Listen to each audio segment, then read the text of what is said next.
Nah, sekarang kita coba dulu ya untuk codingnya ya. Tadi kini kita copy paste saja yang ada di sini. Kita copy paste dan kita pakai VS Code.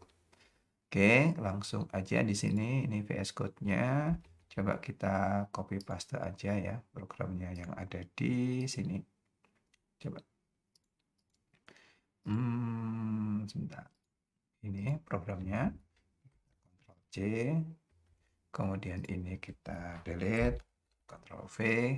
Kemudian kita coba compile ya. Kemudian kita lihat ya hasilnya seperti apa ya. Kita upload. Kemudian kita bisa cek hasilnya. Kita start gitu. Oke. Nah, kemudian kita lihat ya bahwa dengan kita memberi nilai 200 ya. Kan ini kita pakai konfigurasinya yang 8 bit ya, yang tadi ya BBM-nya adalah topnya FF 8 bit, berarti nilainya akan bergerak dari 0 sampai 255. Nah, sehingga tengahnya kalau 0 sampai 255 kan tengahnya kan 128 ya. Jadi ini kan mestinya lebih dari 50%. Maka kita dapati duty cycle-nya lebih dari 50%. Kemudian untuk frekuensinya kita lihat tadi kan kita pakai prescalernya kan prescaler 1 ya. Yang di sini itu value-nya berapa? Coba kita cek ini duty cycle-nya ada di sini ya. Ini ya. Oops. Di sebelah kanan ya duty cycle-nya terlihat itu adalah 62 kHz ya. Itu dari mana? Itu paling gampang kita bisa lihat ya, kita pakai hitung-hitungan yang paling gampang ya, kasaran saja. Itu scale sama dengan 2, kita pakai 16 MHz kristalnya, berarti 16 kali 10 pangkat 6 ya. Itu atau langsung saja 16 juta aja ya. 16 juta, 16 1 2 3 itu dibagi perscalernya 1, kemudian PWM-nya kita pakai 8 bit, berarti dibagi 256, maka frekuensinya ketemunya sekitar 62.500 atau 62,5 kHz, sehingga kita bisa lihat di sini ya, itu sekitar 62 lah. Ya. Seperti itu ya, itu yang kasarnya. Kalau lebih jelasnya, mungkin kita bisa lihat datasheet-nya ya. Mungkin kita bisa lihat yang ada di sini, kalau untuk perhitungan PWM-nya ya. Coba kita lihat dulu yang fast PWM. Nah, perhitungannya pakai ini nih. Ya, ini perhitungannya. Jadi clock I/O ini sama sih. Clock I/O kan 16 MHz ya. Dibagi ini dibagi prescalernya. Prescalernya tadi adalah kita pilihnya 1 dibagi 1 juga dikali 256 ya. Jadi dibagi 1 dibagi 256. Sekitar 62,5 kHz ya. Jadi seperti itu. Nah, sekarang kita coba kalau misalkan ini kita turunkan nih. Kalau yang di sini kan sekitar 50% ya. Oke, kalau 256 ya sekitar 50%. Kalau saya upload, maka saya coba lagi, maka kita dapati value-nya itu mana tadi ya? Coba kita cek dulu ya. Kita cek dulu. Oke, kemudian coba kita upload dulu. Nah, ini. Maka kita dapati sekitar 50% ya. 50%. Kemudian kalau kita turunkan di bawah 50% gitu ya, sekitar katakan saja nilainya adalah 10 deh ya. Kita coba compile, kemudian kita coba upload. Kemudian kita lihat di sini, maka dia juga akan kecil ya, kurang dari 50% ya. Di sini sekitar 4%-an lah ya duty cycle-nya ya. Nah, sekarang bagaimana caranya kita mencoba mengimplementasikan ini dengan hardware simulator ya. Kalau kita masih belum punya hardware-nya, kita bisa menggunakan ini ya, PixSimLab ya. Oke, ini cara paling gampang sih. Nah, di sini kita pastikan ya kalau device-nya itu Arduino Mega, maka di sini kita pilihnya yang breadboard ya. Baru kemudian kita pilih yang 2560. Kemudian pastikan di sini sudah terinstall Arduino Bootloader ya. Jadi kita klik aja di sini. Nah, kalau sudah, kemudian kita pastikan ada pasangan dari serial ini. Di sini serialnya TNT0. Kalau Anda masih ikuti pertemuan sebelumnya, maka di sini pasangannya adalah TNT1 ya. Sehingga yang kita perlukan di platform I/O ini, yang semula itu kayak gini ya, semula seperti ini kita copy kemudian jadi kayak gini ya. Kita modif jadi seperti ini. Oke, sehingga kita tambahkan environment-nya dari Arduino Mega, kita tambahkan jadi PixSimLab, kemudian platformnya tetap sama, boardnya tetap sama, yang berbeda adalah upload-nya ya. Upload-nya sekarang kita tambahin /dev/tnt 1 gitu. Kalau yang lainnya kita buat settingnya sama ya. Kemudian kita coba compile dan hasilnya untuk platform Arduino Mega sukses, PixSimLab juga sukses. Kemudian kita coba upload ya. Oke, sekarang kita cek dulu ya, dia lagi upload ya. Uploadnya untuk lebih mempercepat ya proses uploadnya ya. Mungkin sebaiknya kita, tapi nggak apa-apa sih, kita coba upload lagi deh. Ini kita restart tasnya. Oke, ini sudah sukses ya uploadnya. Kemudian setelah itu kita lihat ya yang ada di sini. Kita nyobanya pakai PE3 ya.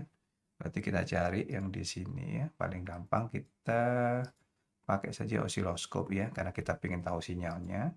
Kemudian di sini ini sudah pakai PE3, kalau belum berarti kita cari aja yang PE3. Nah, di sini kita bisa lihat nih sinyalnya sudah ada ya. Kemudian kita tahu ini kan outputnya 200. Ini saya always on top dulu. Nah, sekarang kalau kita ubah ya di sini jadi 50%-nya dari 256 ya, sekitar 128 gitu ya. Ini saya upload ulang gitu. Maka kita dapati yang ada di sini menjadi 50%. Kemudian kalau kurang dari 50%, 10 gitu ya. Saya upload lagi, maka kita dapati sinyalnya juga kurang dari 50%. Ini apa itu kita gunakan yang PWM non inverting 8 bit ya. Nah, kalau misalkan pinginnya adalah yang inverting, tentunya ini harus diubah ya programnya ya. Sehingga mungkin kita bisa lihat yang ada di sini lagi ya. Untuk yang apa itu inverting, coba kita buka lagi ya, yang ada hubungannya dengan konfigurasi itu. Coba kita cek. Kelihatannya sih ini. Oke. Kemudian kita cari ya, gimana sih kalau yang inverting. Nah, yang inverting kita gunakannya jadi satu-satu ya. Jadi COM 0 A1-nya 1, COM 0 A0-nya 1. Sehingga kalau begitu yang ada di sini ini ditambahi COM 0 A0-nya juga 1, sehingga dia modenya jadi yang inverting gitu ya. Sehingga kalau nilainya 10 ini dia akan kebalik ya. Jadi duty cycle-nya lebih tinggi mestinya ya. Sekarang kita coba dulu. Oke. Ini belum. Oh sorry, ini harusnya COM 3A0 ya. Kan tadi A1 sama 0. Oke, kita coba lagi. Nah, jadi kayak gini ya. Jadi dia kebalik ya. Kalau nilainya referensinya kecil, dia jadi besar. Tapi kalau dia besar, gini dia jadi mengecil. Ini namanya adalah inverting gitu.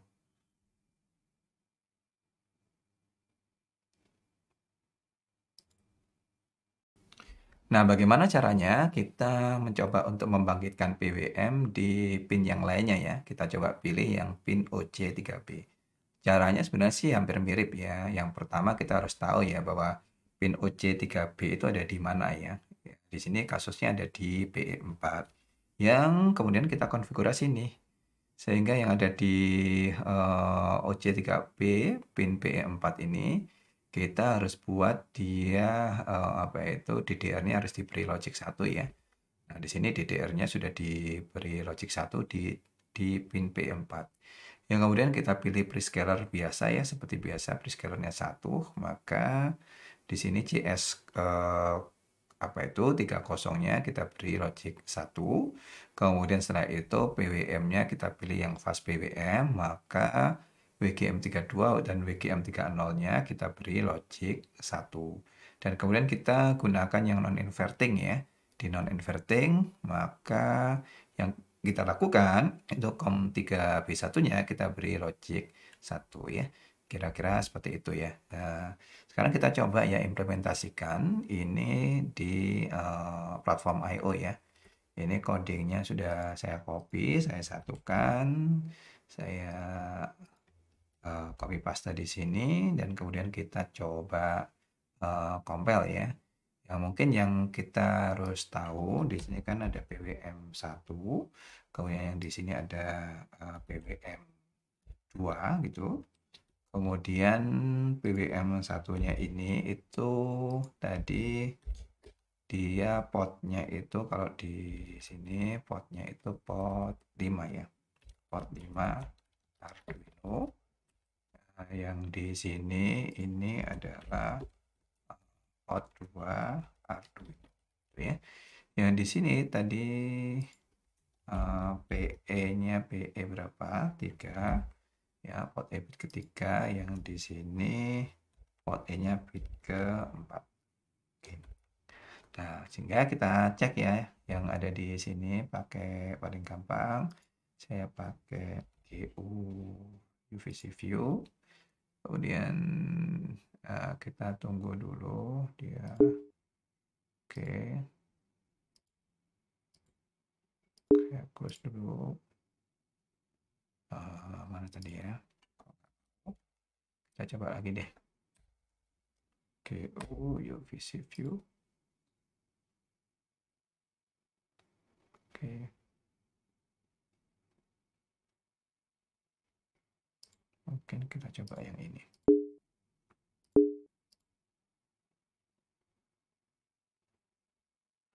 Ini yang muncul ya. Oke, jadi kita bisa lihat ya yang ada di sini. Ini port A nyala pin nomor 2 dan pin nomor 5 ya. Sekarang kita coba upload aja codingnya.